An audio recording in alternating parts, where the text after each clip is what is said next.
I'm in a hotel room in Halifax right now. As you can see from the window behind me, it is awful out there. Wind, rain, sleet, snow, the works. So forgive me for taping this inside my hotel room.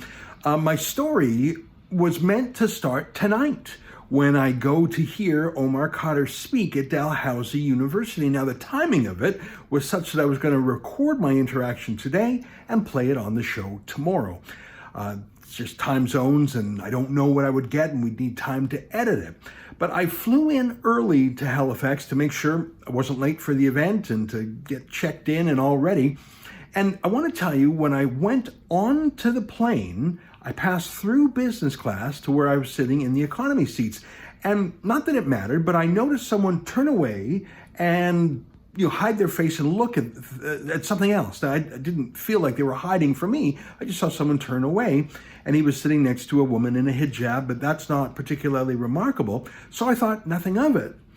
2.5 hours passed. As we were landing and getting off the plane, I was about 3 seats behind this fella.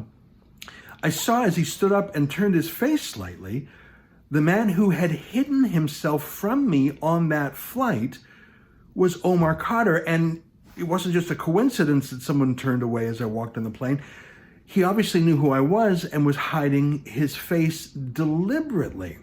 Well, I was enough rows back that I couldn't catch up with him then, and he got off the plane. I assumed he had bolted, so I asked both the flight attendant and the co-pilot who was standing in the aisle if they knew that an Al-Qaida terrorist, who presumably is on a no-fly list, was on their plane. Neither of them said they knew anything about it, and they encouraged me to contact Air Canada. Anyways, I left the plane assuming that Omar Khadr had long gone. I mean, the fact that he hid his face from me suggests he knew I was there to report on him. I'm one of the handful of skeptical journalists in this country when it comes to Omar Khadr. As you may know, a few years back, I published a book about Omar Khadr called The Enemy Within: Terror, Lies, and the Whitewashing of Omar Khadr. So I took my time to get off the plane, but as I walked down by the baggage area, I saw Omar Khadr, his wife, and a gaggle of fans. I think all of them were women. It's like the women who become pen pals with serial killers in prison. There's a strange phenomenon of liberal women loving terrorists and murderers. And he was surrounded by a gaggle of them, and I thought, I'm going to go up to him very calm, very gently, and just ask some very basic questions, starting with, why were you on the plane? I have to admit, I didn't have all my best questions ready. I didn't think I would be engaging with Khadr till much later that night. I had seen an email from the university suggesting that there would be no direct interaction with Omar Khadr. All the questions would be filtered by a moderator. So really my plan was not to engage with Khadr himself. He would be protected by a bodyguard of compliant journalists.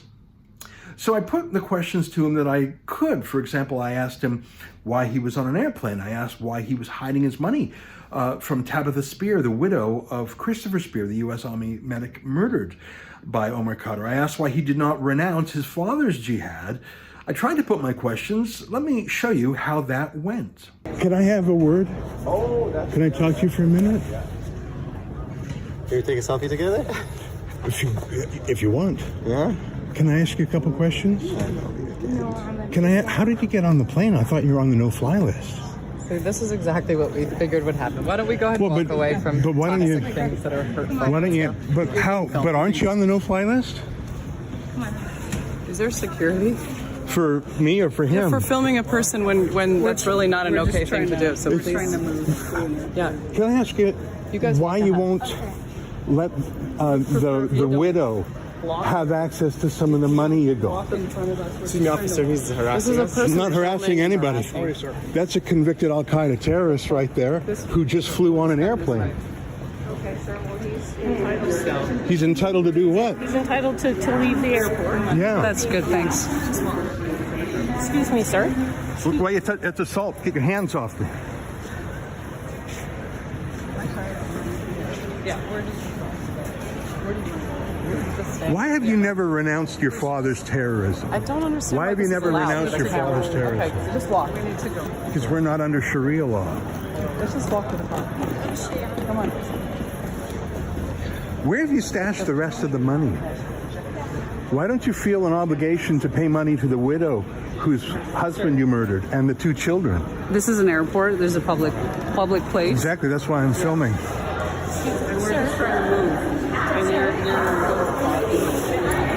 And your proximity. She's touching me, that's battery. No, it's not. Yes, it is, actually. You go ahead. My hands are open. That's a terrorist. That's an Al-Qaida terrorist right there. Al-Qaida terrorist. It's an Al-Qaida terrorist right there. Okay. Al-Qaida terrorist right there. Okay. Go ahead. Just go on. Okay, sir. Yeah. Sir? Yeah. Sir? Yes. Yeah. Why are you touching me? You're impeding someone from leaving the building. No, I'm not. You're impeding me from leaving the building. What's your name and badge I'll give number? you my card, sir. Give okay? it to me. I will give it to you, sir.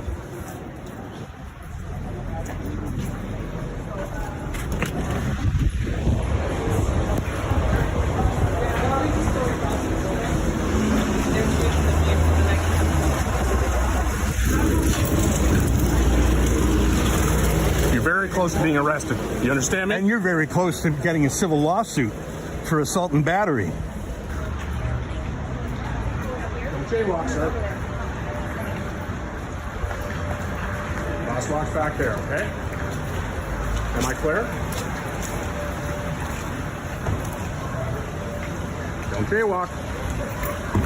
What are you stepping on me for? Doing your job, sir. Doing your job. And what job is that? Keeping the public safe.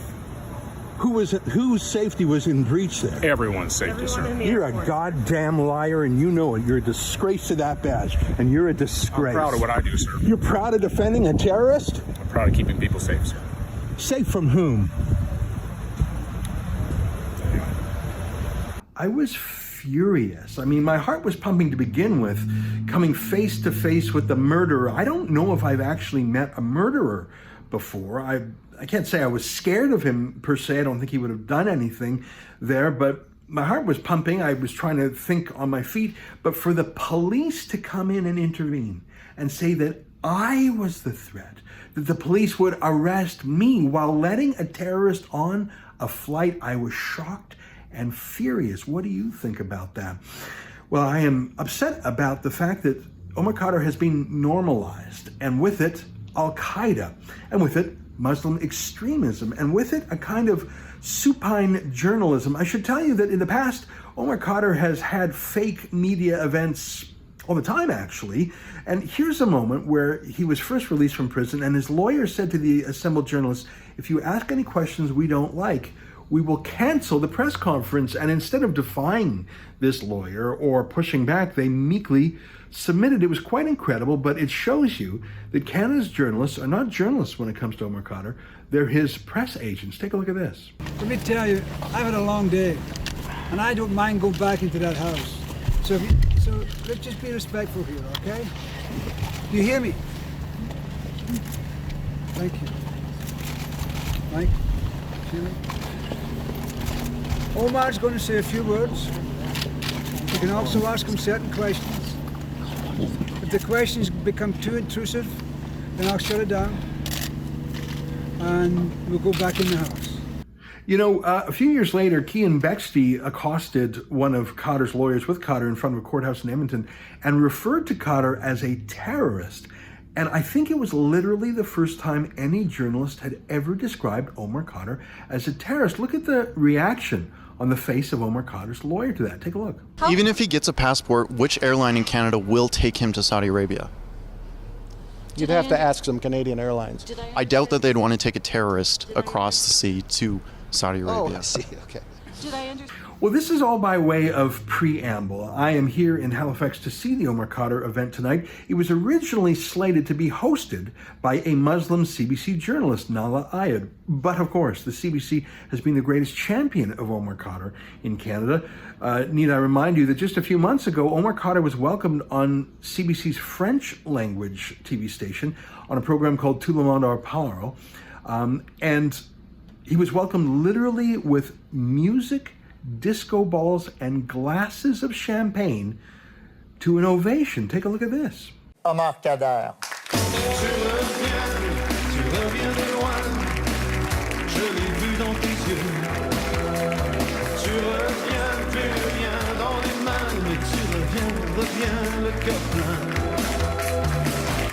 They were cheering the terrorist murderer, war criminal. They were cheering him. That was Canada's state broadcaster. So of course Nala Ayed was going to moderate tonight. I got an email from Dalhousie saying that she would no longer moderate just the other day and that she would be a reporter. Yeah, sure. I think she was going to be such a loving reporter. She knew that would become news in itself. I should say that there is no questions allowed tonight. I don't know if I'll be allowed in tonight at all, given my interaction with Khadr and his police. Apparently the police work for Al-Qaida terrorists and not law-abiding citizens anymore. I'll let you know how that goes tomorrow. We won't have the footage in time for today's show. But I want to say one more thing about the no-fly list. As I say again, Omar Khadr, convicted Al-Qaida terrorist, many years in Guantanamo Bay, pled guilty. His lawyers pled guilty to a detailed confession of terrorism. Obviously on the no-fly list, but he flies. And unless they were lying to me, and they truly seemed stunned, the co-pilot and flight attendant on flight 806, or 608 rather, from Toronto to Halifax had no idea. So even they were surprised. That's terrifying. And I do recall from Omar Khadr's guilty plea and plea bargain with the Obama administration that one of his undertakings was to never set foot in the United States again. But I presume that means over their airspace too. And I fly enough in Canada to know that many flights from Toronto to the west, to Vancouver, to Calgary, because of the curvature of the earth and how far south Toronto is in terms of latitude, a lot of those flights actually fly over the United States. And obviously that's no problem. We love them, they love us, we both do that. But Omar Khadr is a convicted, confessed war criminal and Al-Qaeda terrorist who signed a promise never to go into the United States again. I wonder if the US government knows that in fact Omar Khadr does fly over the US and maybe even into the US. How did that happen? Did Justin Trudeau give him a special permission to fly? And is he flying perhaps under an assumed name, a secret name? How many times has he flown? Where is he flying? Is anyone even following him? I didn't detect any police following Omar Khadr on the plane, and the only police you saw at the airport were local airport cops who didn't really know what was going on.